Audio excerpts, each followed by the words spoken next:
My guest today is Ron Swidler. He's the Chief Innovation Officer at the Gettys Group, where he pioneered new approaches to experience design and collaboration.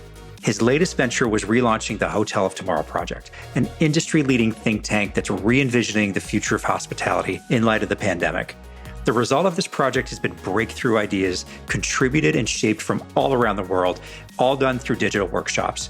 Now, I have to give you a heads up, this is a highly visual episode.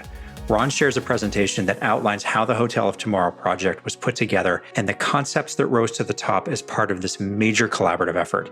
I think we do a good job of describing what's on the screen, but if you want to see everything that we discuss, head over to the show's YouTube channel. Just search the Proven Principles podcast.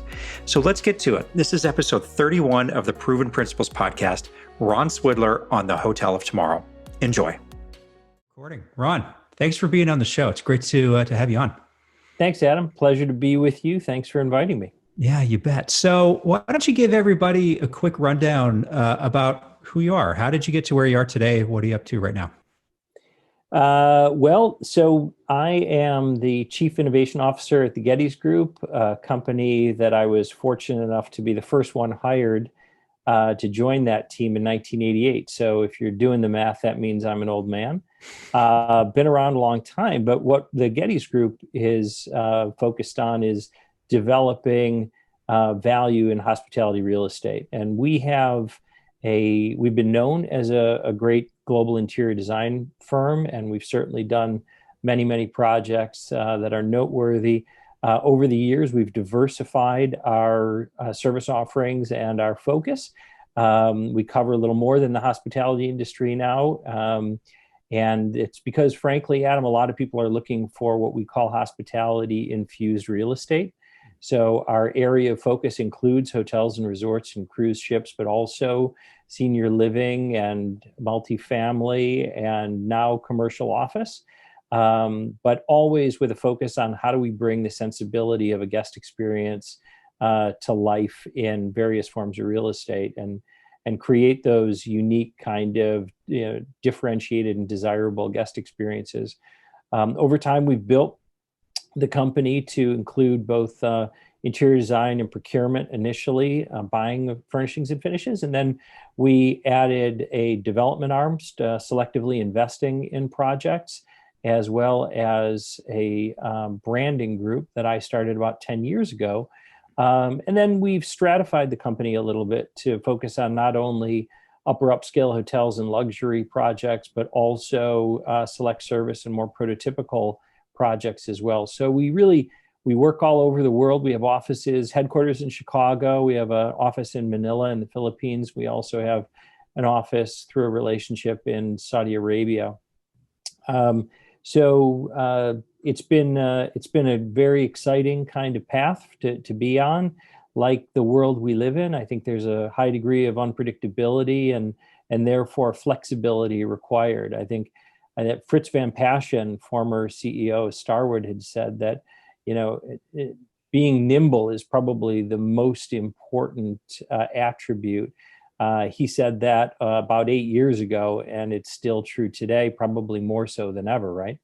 Mm-hmm. Yeah, absolutely. And, right now there's so much going on. And I like the way that you described what it is the company does, because I think owners and managers right now the playing field is so broad that the trying to figure out how much flexibility should I have? What should I do with my asset? Who's my new target audience? What kind of technology should I bring into my property? What's going to provide value? What's going to just be noise that I'm spending money on that doesn't bring any value? We're still trying to figure a lot of things out right now. Well, and you and I have talked about this before, Adam. I feel like some of the problems that we're facing as an industry are problems that maybe we're not qualified alone to be able to answer those questions. Mm-hmm. And, I remember years ago as technology was starting to play a bigger part in the guest experience, we were being asked our advice about the technology to integrate into a hotel.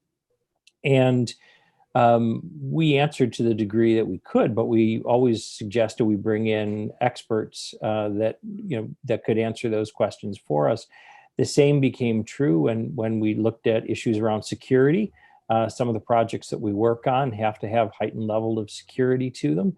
And again, we don't necessarily have that expertise. And then with the pandemic that we're all in the midst of right now, we're being asked questions about health, safety, sanitization, and that's not something that we were ready to, kind of respond to in the most responsible way as quickly as we could until we were self-educated, but also surrounding ourselves with experts who might be able to help us. So I think that's where, as our industry is shifting to keep pace with the kind of rate of technology adoption, which is probably accelerated 2 or 3 times over the past 6 months, meaning we've probably leapt forward 2 or 3 years in technology adoption through this pandemic because of touchless technology or app-based technology or voice activation, things that don't require, contactless is key there. We're all kind of trying to accelerate the solutions that we can find as we face these problems together. And that's a really good segue into this amazing, huge project that you've been spending a lot of time on, the Hotel of Tomorrow. And that's, for the listeners here, that's how you and I actually got connected.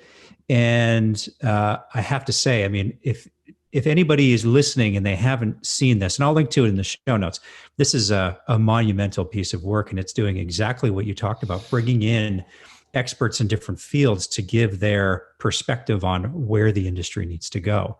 So how did that project come together? Well, I'm going to move my screen a little bit because it looked like these beautiful sunbeams are coming in my window, and that means that it's uncommonly warm and sunny here in Chicago, which is a pleasure. You'll take it. I'll take it for sure. So Adam, what happened was that we started the Hotel of Tomorrow initiative in 2004 and carried it on in 2005 and 6. The belief was that there was an opportunity to learn through collaboration across some of the silos that had popped up in our industry. For example, there isn't a lot of dialogue historically among designers and architects and developers and owners and brands and technologists about the changing consumer expectations and design solutions, and across other industries as well. There wasn't dialogue that included healthcare providers or legal. And so what we did was we created a forum that allowed for an exploration of the future of our industry, and stripped away some of the hurdles that might have prevented people from sharing information by saying, if we look 15 or 20 years out, what might we anticipate in that future? It led to all kinds of fascinating innovations. It was a think tank that we started initially with about 35 people. It grew to about 125 people. And we created futuristic exhibits of the results of it. It turned into some real products. The robot that you see in some loft hotels actually came out of the Hotel of Tomorrow. The select your own guest room solution that Hilton rolled out in Garden Inns was something that came out of it as well. There were numerous innovations that became reality as a result of just exploring what the possibilities might be. And when you're in a room, Adam, where you're sitting working on a concept with a lighting manufacturer and a hotel owner and an architect, and someone says, hey, wait a second here, go get that carpet guy here and bring him in, because we want to see if we can incorporate LED lighting into carpet fibers and the floor. So when you step on the floor, you'll have a pool of light at your feet. So all kinds of possibilities became, this vision of the future that came as a result of, again, breaking down the silos and facilitating a conversation about the future. So after going through that for 3 years running and changing some of the dynamics and participants and adding to them, we took our approach and ideas and we continued to work internally at the Gettys Group utilizing those processes and ideas into the projects that we were working on. But when the pandemic came earlier this year, and we were honestly being asked by our clients, and we were asking ourselves for our own developments, as we are a hotel developer as well, how do we solve for some of these problems? What is the solution for compliance with this new reality? And so we started bringing together some experts to help us solve those problems, and said, this is really a time to bring together the broader group again and bring back that conversation. So if you don't mind, Adam, maybe I'll share my screen with you, and I'll show absolutely. you a bit about how we did what we did. Let's do it. Okay, let me share my screen. I think you're sharing. Yep, you're Oh, showing am I up here. active right now? You're active right now. Okay, great. Let me take you to a kind of summary of what we did. So the belief here is that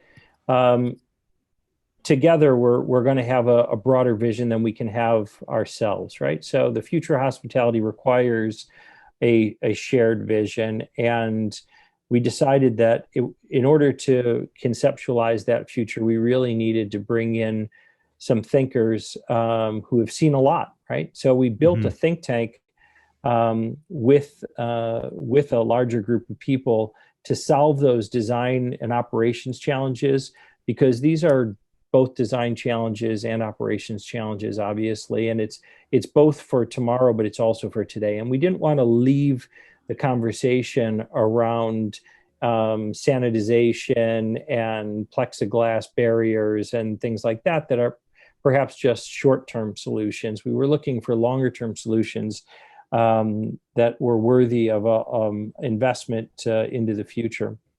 And so we did build that think tank again, and included hotel brands and owners, operators, consultants, suppliers, and together we're envisioning the future of our industry.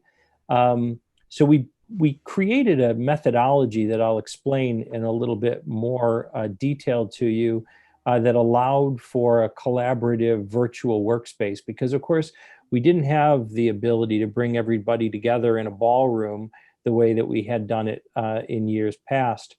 This is a listing of some of the companies that were involved. We had 325 total people involved in this initiative from all over the world.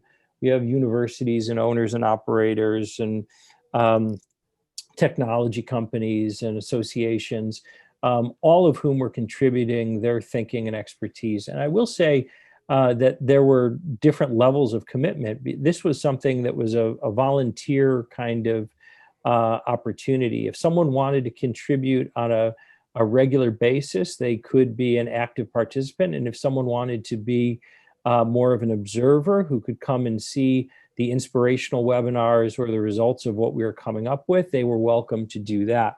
I will say that there was no cost associated with this. This was the Gettys Group altruistically saying, we are going to pull together this enormous undertaking for the good of our industry.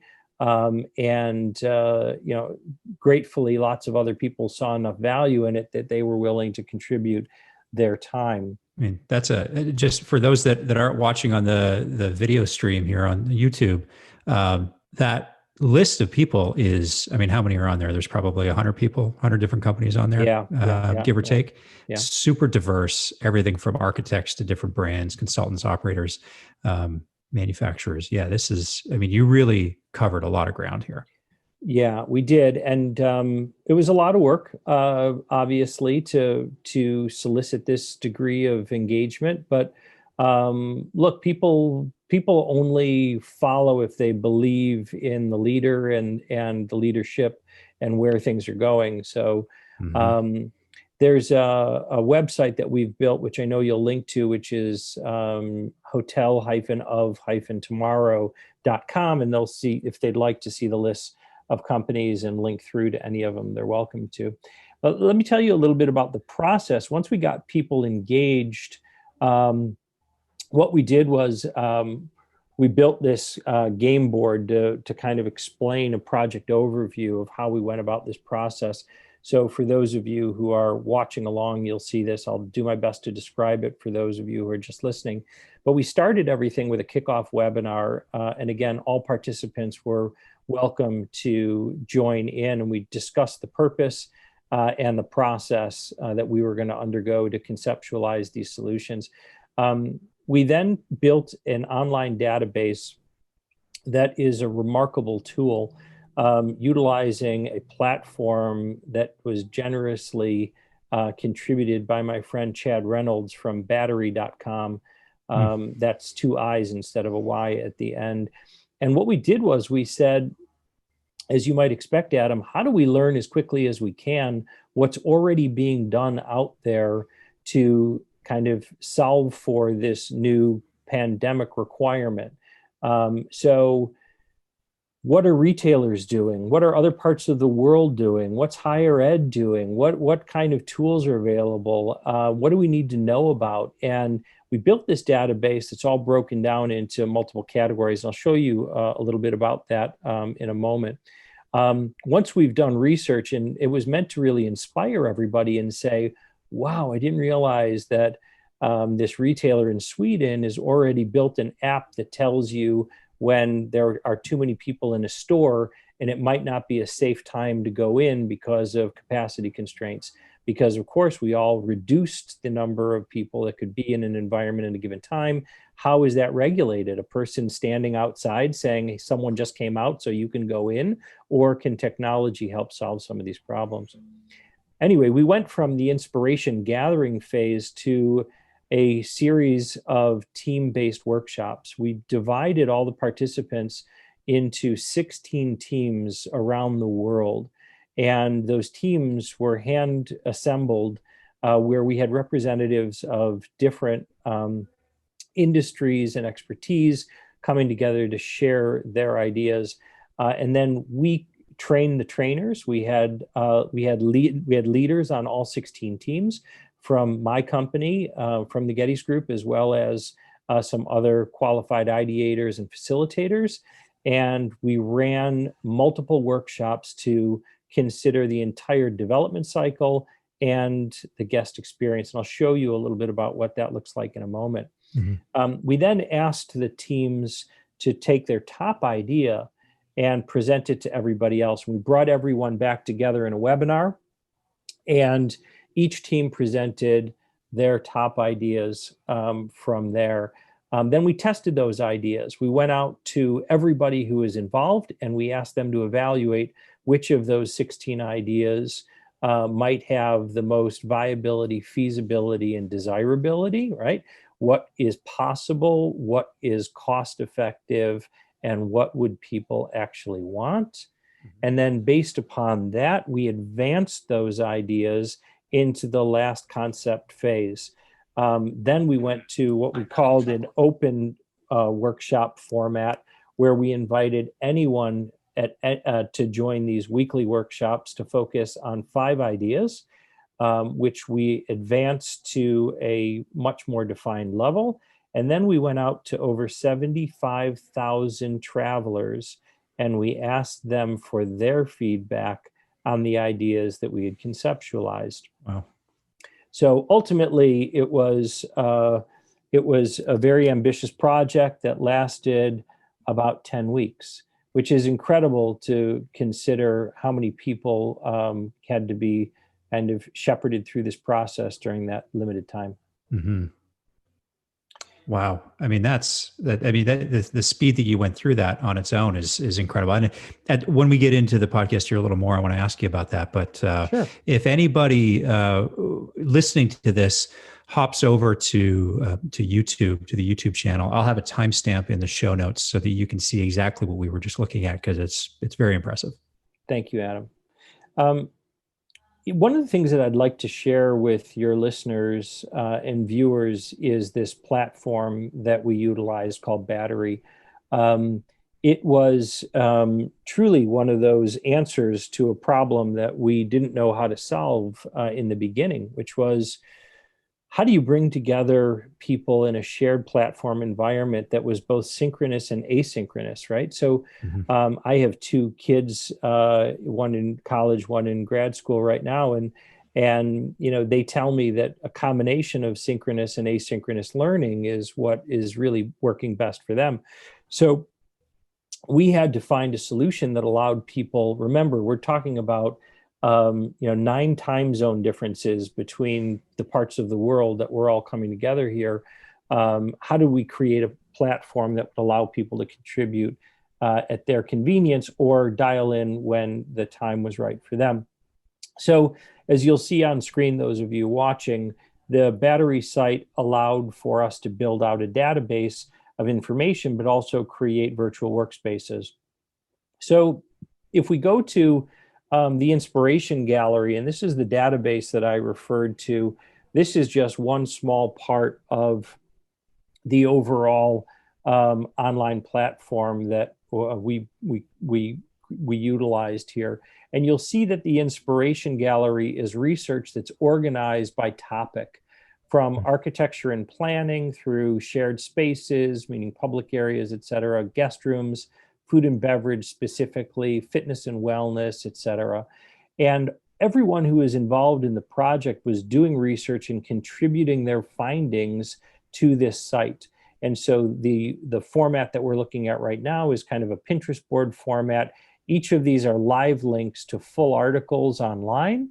If you wanted to learn more about what they're doing in Mumbai right now, where a retailer has figured out how to create this sanitization tunnel that people have to walk through that sprays them before walking into the store, or learn about what IKEA is doing right now in their design lab, integrating technologies and consumer electronics for the guest room that or for their home that could be applied to guest rooms. Or there's all kinds of amazing examples of things that are being done. Parking spaces being converted to outdoor dining solutions in London. And these then became the reference tools. So rather than me saying to you, Adam, consider the future of hotel guest rooms, what would you as a consumer traveler be interested in? Your experience would be your inspiration, but you may not have been exposed to many of these other kind of breakthrough ideas and technologies and experiments that are being done around the world. So we wanted to bring that to light prior to asking you to come together and work as a team. When we did ask people to come together and work as a team, we built these virtual workspaces. These were called rooms, and every team had a room that they were able to work in. And as you'll see on screen, those of you who are looking at this, that room was, one of the walls of that room was covered with a giant worksheet that allowed us to look at the hotel development cycle, the entire guest journey from marketing, booking, check-in, guest room, lobby, wellness, food and beverage, meetings, and checkout, to other topics like business models, new business models for hotels, or new material technologies, or a different employee experience or safety, and be able to state what some of the challenges are that we're facing. In this case, we used blue Post-its. And then what some of the solutions might be against that challenge using yellow Post-its, and then adding all kinds of imagery and videos and research to these boards, ultimately to be able to say that this team, and the teams ranged between about 12 to 15, or some cases even more than 15 people, what are the topics that are most interesting to them? Or in the reality, Adam, what are the challenges that those hotel owners or operators or brands, what are they struggling with that the team might be able to help them solve for? So we went through this process in order to ultimately, again, come up with each team coming up with one idea. That idea was presented and tested. And then once we got to the top 5 ideas and using open workshop formats, we created other workrooms centrally around that one idea. The canvas we're looking at right now had to do with the future of guest rooms and the sleeping environment, an idea that I'll show you the end result in just a moment. But here we went much deeper into exploring the possibilities, considering idea enhancements to the initial idea, idea, the resources that would be required to make it real, some sketches, and answering important questions like, why should we do it? Why would consumers like it? Why would hotel owners and operators like it? And how will we know if we're successful? Ultimately, these ideas then were rendered working very closely with an incredible visual artist and a thinker, a friend of mine who's a former Disney and Universal guy.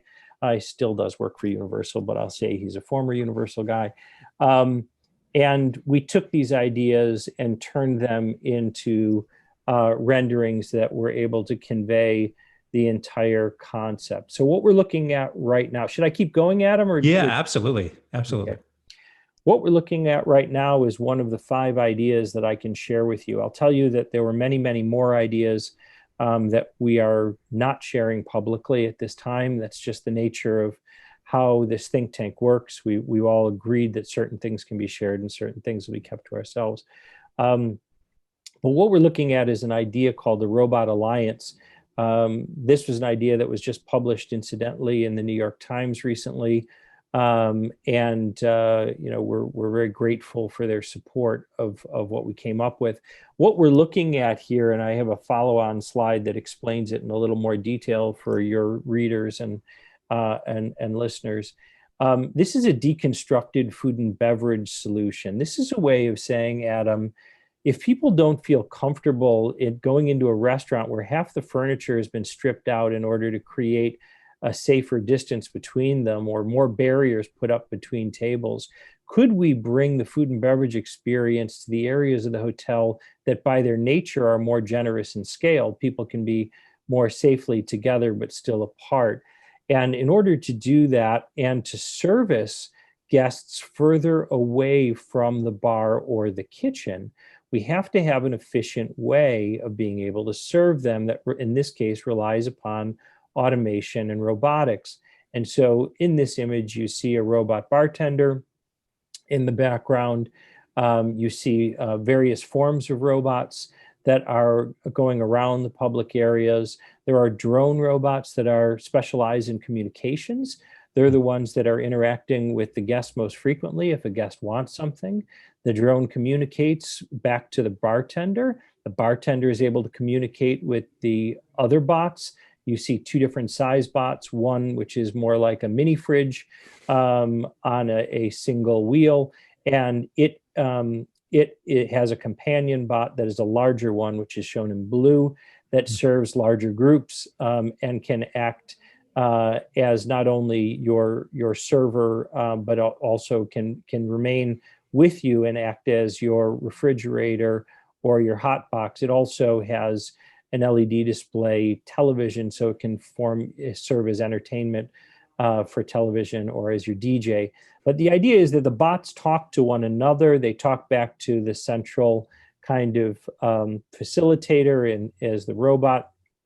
And a solution like this with lots of personality, by the way, we imagined from the movie Up, we imagined that the dog Doug, who can talk, is really kind of like our small refrigerator that can be your companion. Not only does it deliver beverages, hot or cold things to you with the ability to control temperature, but it can also stay with you and form as a bit of a companion.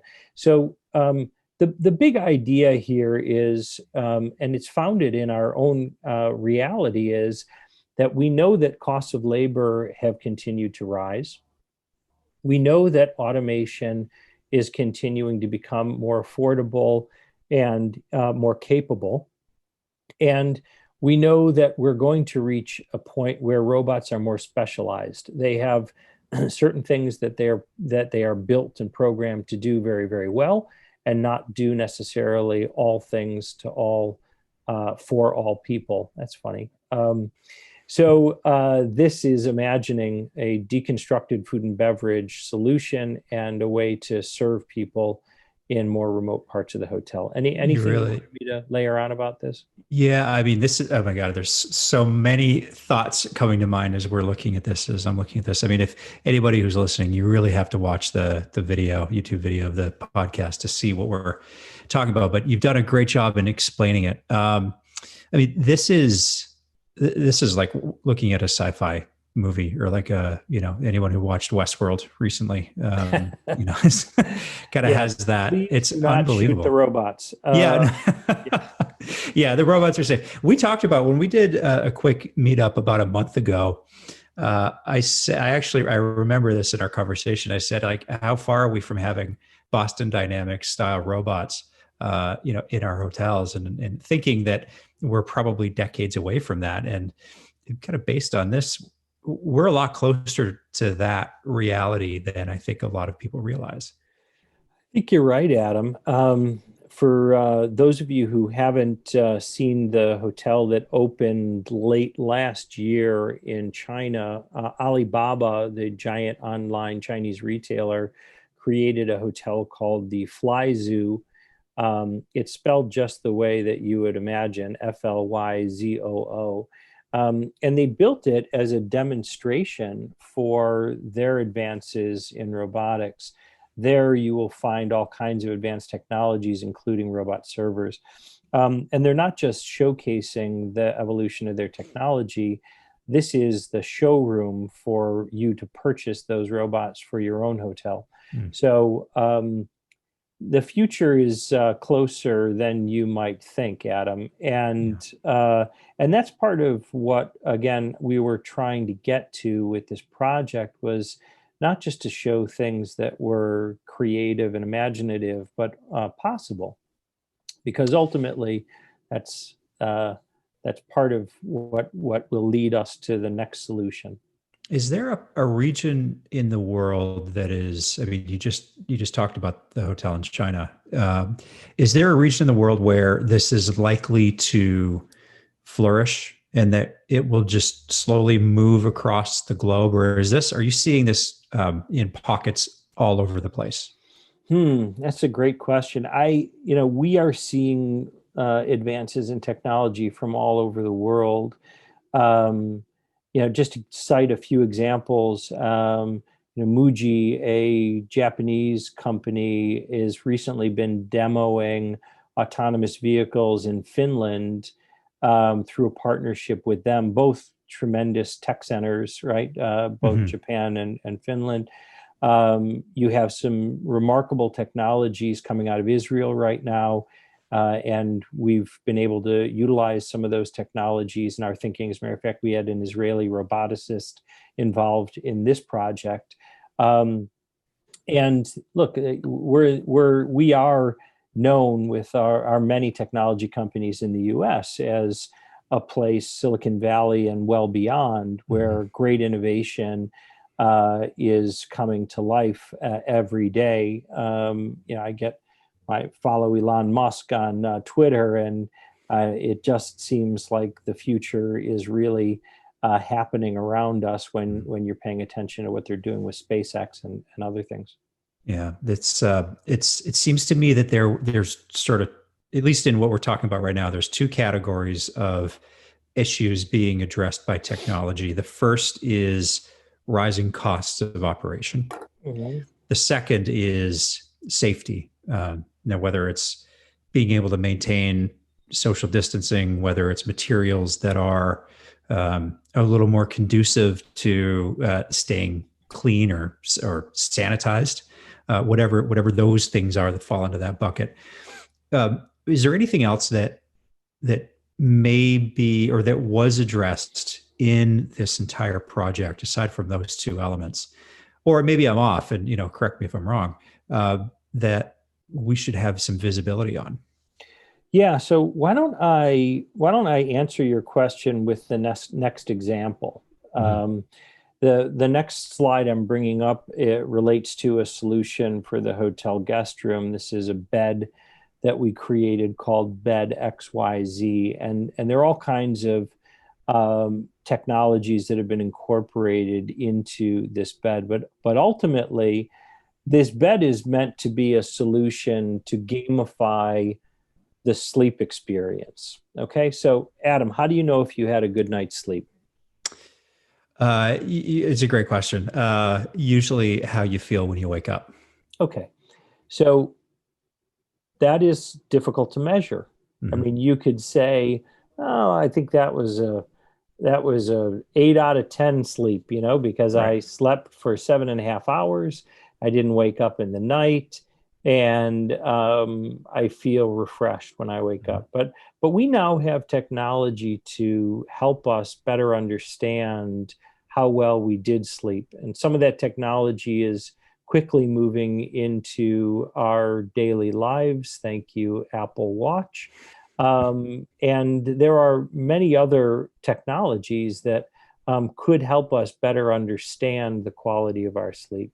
And if we understood the quality of our sleep, and we created variables that allowed us to optimize our sleep, then we might be able to run small experiments to say, I did my 10-minute meditation, thank you, Headspace, on my phone or through the television in the room. And because of that, I was able to get an even higher sleep score. Or I drank some chamomile tea, and I did a workout using some in-room workout technology like Mirror, and I was ready for bed and took a long hot shower, and went to sleep. And then I controlled the temperature in the room, or the sound, or the light levels, or the firmness of the bed, and I got an even higher score. Adam, what if we could give people a better night's sleep in a hotel than they get in their own home? Yeah, that would be game changing. Not to use a cliched saying, and the what comes to mind as you're talking about this was the bringing to market of the heavenly bed, Yeah, back whenever that was it was probably 15 or 20 years ago at this yeah, point. yeah. This seems like the next iteration of that. Well, I haven't shown this to Barry yet, but it's possible he saw it. Um, Um, the idea of a good night's sleep is something that we're now learning the implications to, as well. So it isn't just a something that would be nice to have; it's become a need to have, right? Right, And right. so, and we know based on research that the worst night's sleep you will ever have is your first night's sleep in a new environment. Mhm. Well, think about the hotels that we are in, right? So we are in hotels. Our first night in that new environment happens the first time we sleep in that hotel. So if we can improve the quality of his sleep, we think that that would be significant in terms of enhancing a guest experience. Forget about time zone changes, Yeah, that alone, right? Yeah. exactly, exactly. Now we've integrated some other material technologies into this solution as well, and you alluded to it. There are fabrics that are incorporated into this solution that are air scrubbing technologies. Um, and if you think that that seems far off, go to IKEA.com and see that they've already incorporated air scrubbing fabrics into window coverings that is pulling pollutants out of the air, harboring it into the fabric itself, and then through exposure to sunlight, that fabric is cleaned. Hmm. So there are many technologies that were considered here, and incorporated. I'll go to the next idea. This one, we just got hired to actually make this idea real at a very large convention center, hotel, and resort.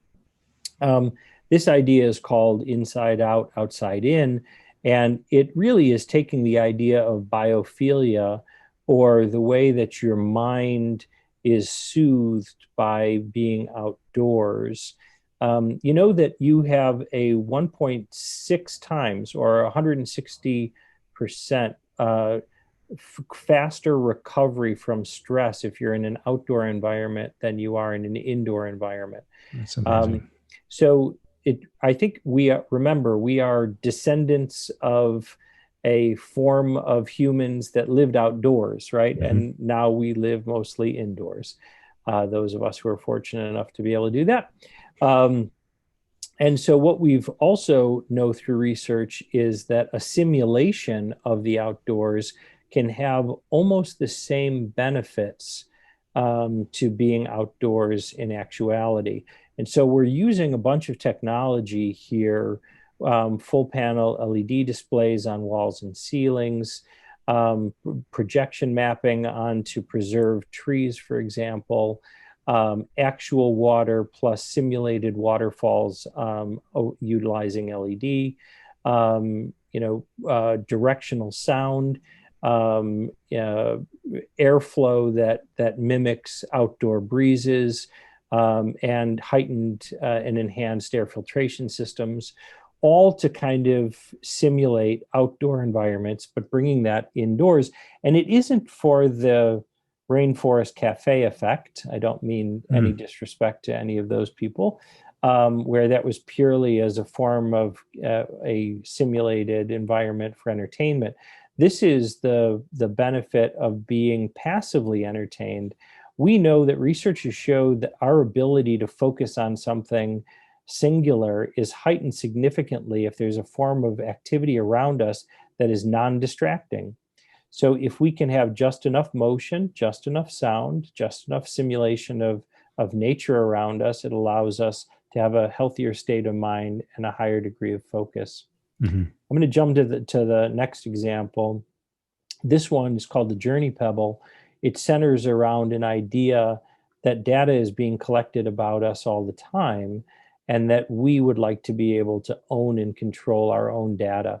There was a question that was posed by one of the participants in the Hotel of Tomorrow project around how do we customize the guest experience to a greater degree without having to impose on the guest to tell us what is most important to them. And so the Journey Pebble is a means of telling the hotel while you're there wirelessly, utilizing beacon technologies, what your preferences are without having to ask. And you control those preferences. So when you arrive at the hotel, they know that you would like a wake-up call at a given time, that you want a room on a high floor away from an elevator, that you have an allergy to feather pillows, that you intend to work out at 6 a.m, and that in the event that, and if you are, a titanium member of Bonvoy or something, that you were a special guest, that the hotel could use that information to let you know, oh, by the way, Emily, there is still room on the treadmill at this time.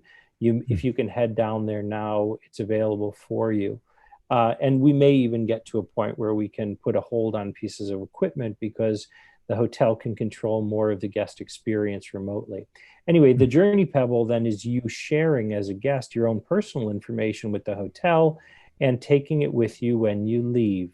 Now, it doesn't mean that the hotel can't gather data about your stay.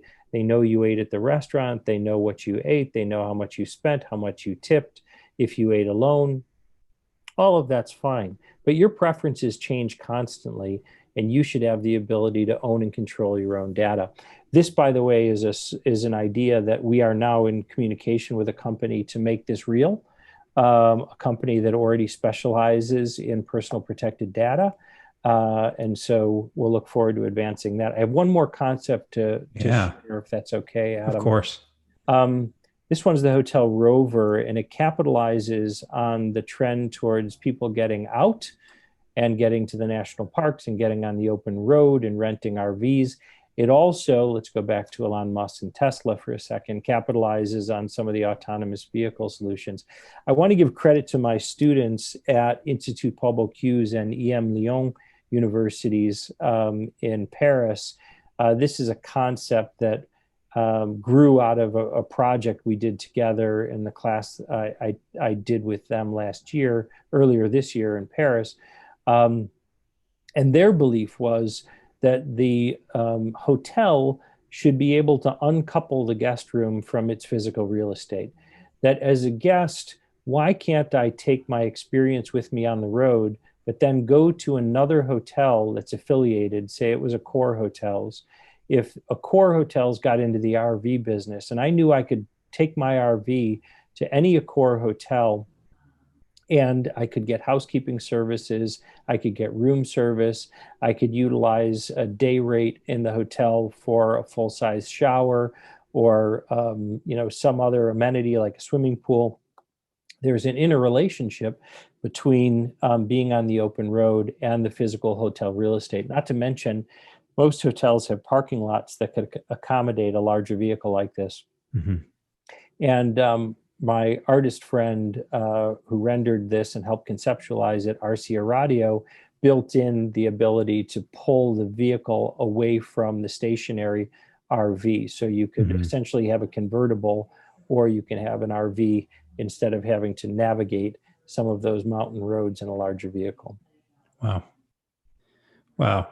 This is unbelievable. I mean, there's so much I want to dive into with you on everything. Well, I guess, and I'd love to do another show if you'd be willing to do that sometime down the road. Sure. To do that. I think there's so much benefit to seeing how the sausage was made, for lack of a better way of putting it, because the work and the collaboration and the distilling of ideas, and having different experts that have a different perspective on what's going on in the industry and where things are going, and fighting figuratively, the strong opinions and, all of that whole teamwork piece. I almost want to put that on a shelf and dive into that in another episode, because there's a lot of value, I think, for people to understand how best to bring big ideas and distill them down into things that are very, very polished and easy to understand and conceptualize, like you've presented today. Thanks, Adam. But I want to make sure that I'm giving enough credit to all of the incredibly generous and brilliant people who contributed their thinking, their ideas, their time. This is not something that was done by me alone. Far from it. This was a highly collaborative effort and a highly facilitated. I also was very, very fortunate to surround myself with an advisory board that I built specifically for this project. And I think that that's part of the secret to success here too, Adam, is to surround yourself with people that certainly know more than you, collaborate well with you, bring perspective, are willing to support your ideas, but also push you beyond the initial ideas.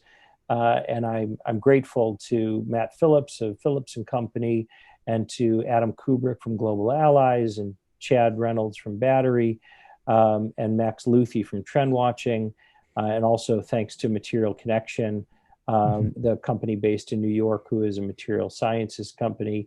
And it really took a concerted effort, and that is something that gratefully we've had some experience doing at the Gettys Group, is how to facilitate a process, how to distill ideas, how to build on ideas. And those skills are very valuable skills, Adam, going forward, as, again, the challenges we face become increasingly complex, and the need for shared kind of problem solving only increases. Yeah. No, you're absolutely right. And that brings to mind, the one question that's been on my mind, is we've been talking about doing this show together and going through this year. There's a lot of things on my mind, but we're in a particularly difficult time in hospitality, and there's a lot of people that have, they're transitioning out of the industry.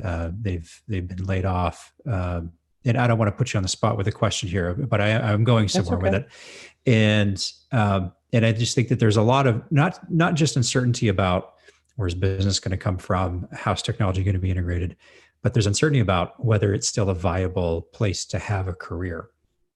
And I'm wondering if, through the conversations that this project elicited, was there any discussion about the displacement of positions as a result of the adoption of technology in the industry? And perhaps, is there a place that those people could go to still stay in the industry, but maybe do an offshoot kind of a job that would support the technology that's coming in? It's a bit, I think you know where I'm going. It's kind of a clumsy question, but I think you get the No, gist not of it. at all. I'll answer the question by saying that no one came to us and said, the world has changed. Can you find a solution to the problems that we're facing? We took the initiative to say that a crisis creates an opportunity to bring people together, to have something that is a beneficial focus of our energy and time, and that this may spring new ideas, and it may spring new companies and new products.